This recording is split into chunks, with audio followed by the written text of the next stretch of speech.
Halo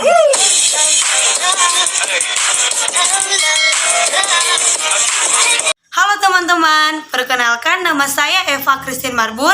Saya mahasiswa Universitas Prima Indonesia semester 2, Prodi S1 Ilmu Keperawatan, Fakultas Keperawatan dan Kebidanan dengan NIM 203302040029. Baiklah, pada kesempatan kali ini di sini saya akan mempraktekkan bagaimana cara pengukuran tanda-tanda vital pada manusia dalam pengumpulan tugas keperawatan dasar 2 dengan dosen pengampu Ibu Nurlela Petra Saragih, SCAP NS MCAP. Di video saya kali ini, di sini saya akan menjelaskan bagaimana pengukuran tanda-tanda vital pada manusia seperti pengukuran suhu tubuh manusia, baik secara manual maupun secara digital. Yang kedua yaitu pengukuran pernafasan dan denyut nadi manusia. Yang ketiga yaitu pengukuran tekanan darah pada manusia. Semoga video saya kali ini dapat bermanfaat bagi teman-teman sekalian. Selamat menyaksikan.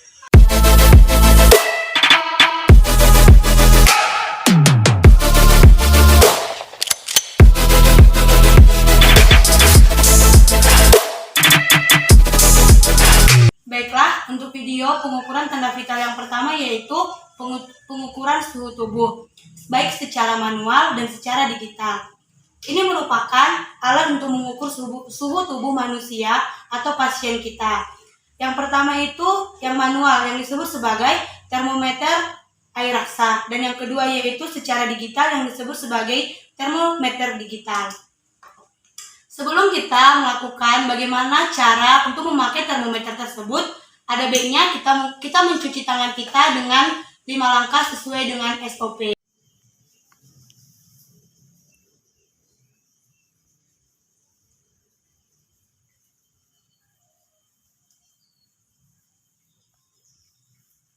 Nah, bisa dikatakan bahwa tangan saya sudah steril.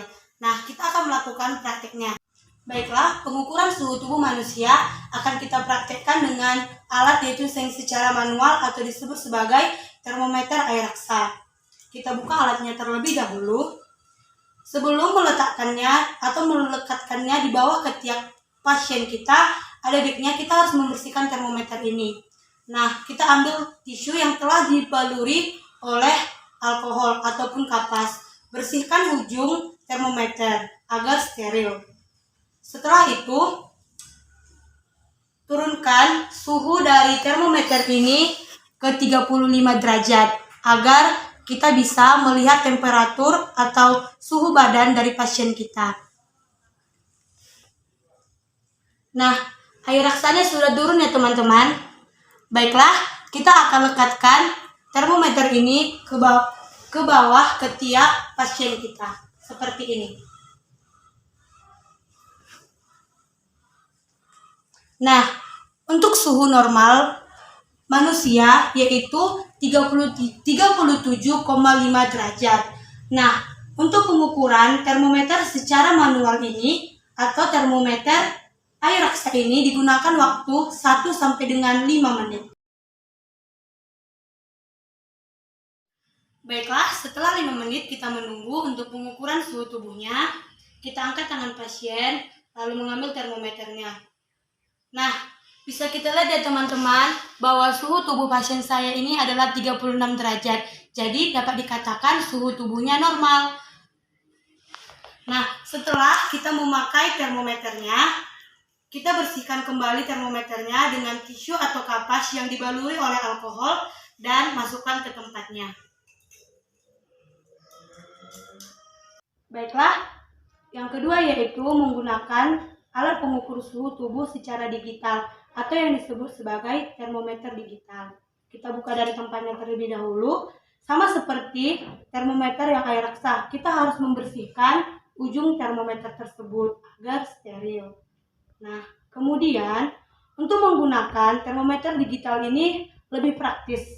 Kita cukup mengklik tombol yang ada di sini. Nah, kita menunggu sampai di LO. Setelah LO, kita masukkan atau kita letakkan ke bawah ketiak pasien kita. Untuk pengukuran termometer digital ini digunakan waktu 1 hingga 3 menit. Baiklah teman-teman, setelah kita menunggu 3 menit, nah ini termometernya sudah berbunyi. Kita angkat tangan pasien kita karena termometernya sudah berbunyi atau menandakan sudah 3 menit. Nah, untuk suhu tubuh pasien saya menggunakan termometer digital ini yaitu 36,6 derajat. Teman-teman bisa melihatnya. Jadi, pasien saya kali ini suhu tubuhnya bisa dikatakan normal. Nah, setelah penggunaan termometer digital ini, klik tombol yang dihidupkan tadi. Nah, kemudian tetap bersihkan ujung termometer dengan tisu atau kapas yang telah dibaluri oleh alkohol. Setelah itu, masukkan ke tempatnya.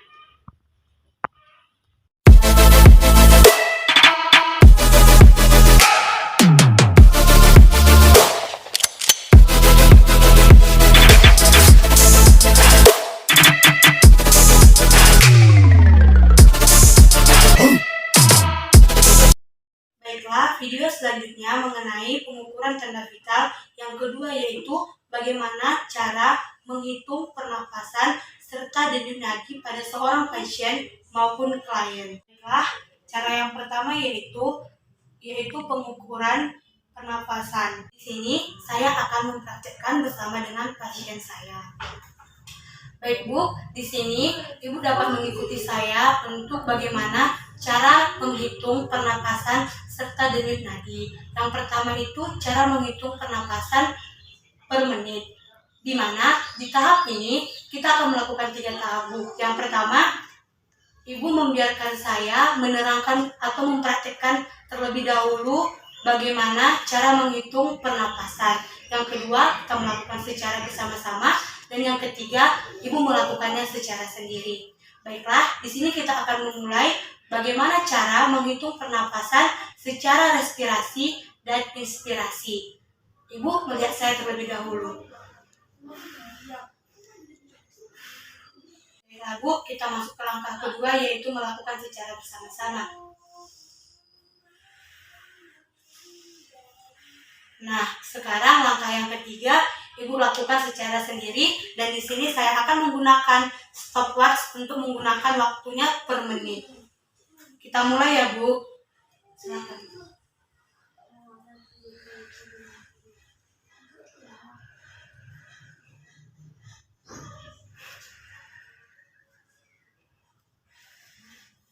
Nah, baik Bu, begitu cara mengukur atau menghitung pernafasan secara respirasi dan inspirasi. Apakah Ibu sudah paham? Paham, Sus. Baiklah Bu, kita masuk ke poin yang kedua yaitu cara menghitung denyut nadi. Apakah Ibu bersedia? Saya bersedia, Sus. Baik, angkat tangan kiri Ibu, lalu luruskan, kemudian letakkan telunjuk jari serta jari tengah kepada tangan kiri Ibu. Dan tekan perlahan dan rasakan denyut nadi Ibu.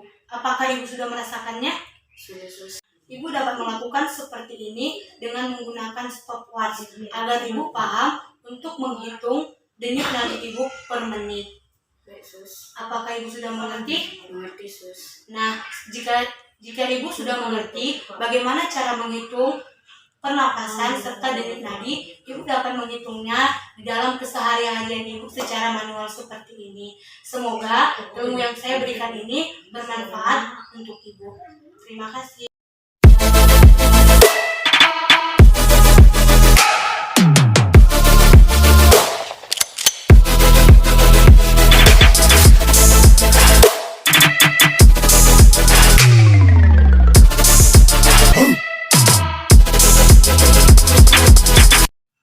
Baiklah teman-teman, kita masuk ke video yang ketiga, yaitu pengukuran tanda vital pada bagaimana cara mengukur tekanan darah pada pasien.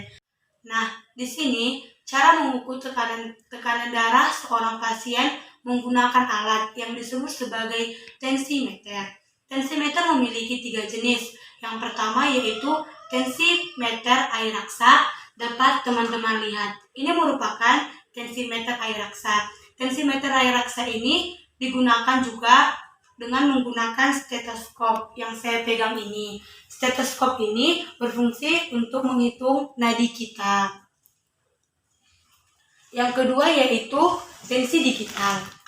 Nah, tensi ini merupakan tensimeter digital, di mana cara penggunaan tensimeter digital ini lebih praktis daripada tensi air raksa.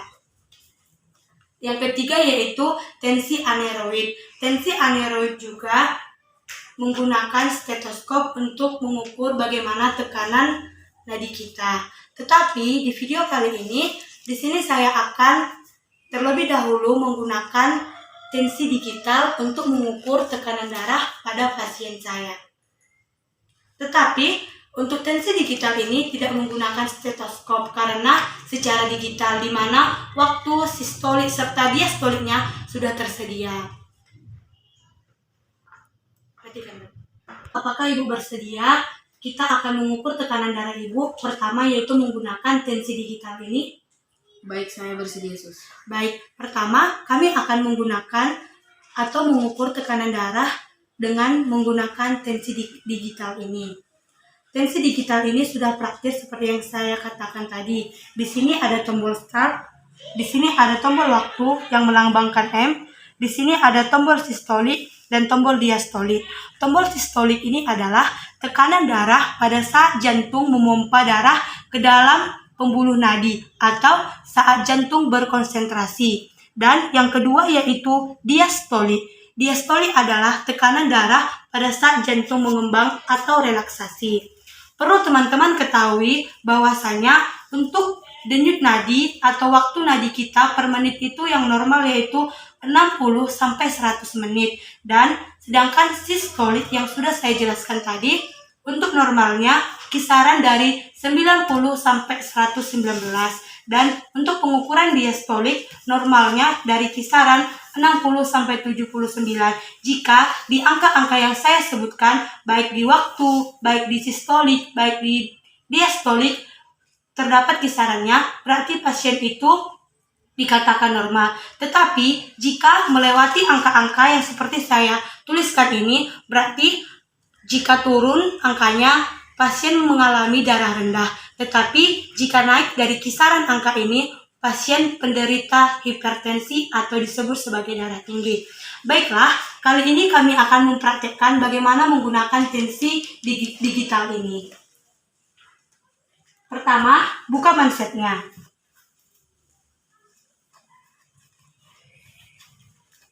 Kedua, masukkan tangan pasien ke dalam manset. Teman-teman yang menonton video ini, manset ini jangan terlalu ketat ketika dimasukkan ke lengan pasien kita, supaya tidak mengalami nyeri. Apakah mansetnya terlalu ketat, Bu? Tidak, Sus. Baik, setelah mansetnya terpasang rapi, luruskan tangan pasien.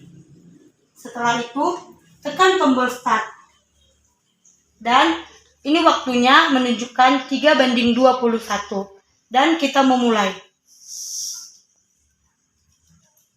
Apakah Ibu sudah merasa getaran pompaan dari tensinya? Sudah, Sus. Baik. Di sini tertera sistolik, diastolik, serta waktunya. Kita menunggu hasilnya bersama-sama. Ibu rileks saja, tidak perlu tegang.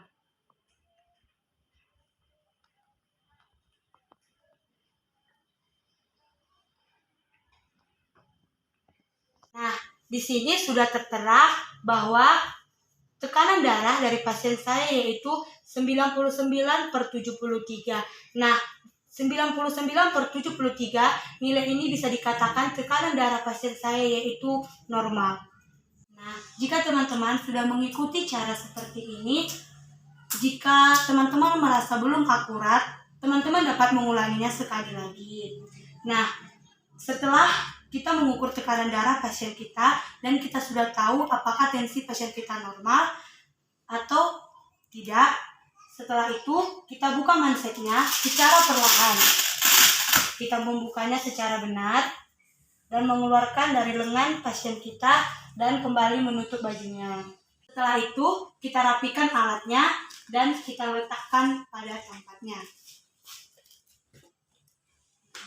Baiklah, alat yang kedua yaitu tensimeter air raksa. Ini merupakan mansetnya dan ini pompanya dan ini alat pengukurannya. Mengapa ini dikatakan tensi air raksa? Karena di dalam pengukuran ini terdapat air raksa. Nah, untuk teman-teman yang menggunakan tensi air raksa ini agar berhati-hati karena air raksa yang ada di dalam tensi ini jika pecah akan berbahaya bagi teman-teman sekalian. Pertama-tama, kita rapikan baju pasien kita terlebih dahulu. Setelah itu, kita buka mansetnya. Kemudian, masukkan tangan pasien. Seperti yang saya katakan tadi di video sebelumnya, bahwasanya penggunaan manset ini tidak perlu terlalu ketat. Bagaimana pasien itu senyaman mungkin. Setelah itu, setelah mansetnya melekat, pasang stetoskop agar teman-teman dapat mendengar denyut nadi dari pasien Anda. Kemudian, letakkan stetoskop di sini. Setelah teman-teman mendengarkannya, kemudian